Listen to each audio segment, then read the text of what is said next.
הוויקר מתחיל, או לבעלי כלבים שרוצים לפרק את הטיול שלהם, ושצריכים לדעת מה הדברים הבסיסיים שהם צריכים שיהיה להם.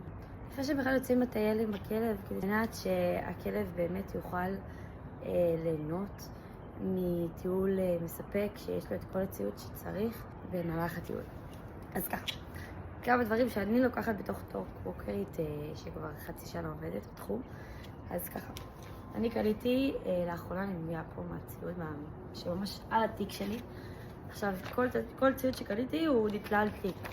למשל, זה חדש כי שלי, חשבתי שנאבד ובצעתי אותו. אז יש פה סקי קקי שהוא מבנה בתוך זה, ויש פה גם את הקליפס שמתחבר. אז אני חיברתי, כמו שאתם יכולים לראות, זה התיק שלי, של העבודה. ומחובר לי כבר את הסקי קקי, שזה זה. וכמובן, זה עוד משהו שרציתי להראות.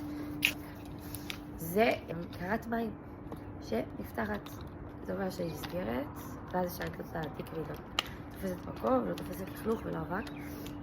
ואז בימים חמים במיוחד, יולי, אוגוסט, עדיין אנחנו לא בתקופה הזאת, אבל מאוד מאוד חשוב שלכלב שלכם מים.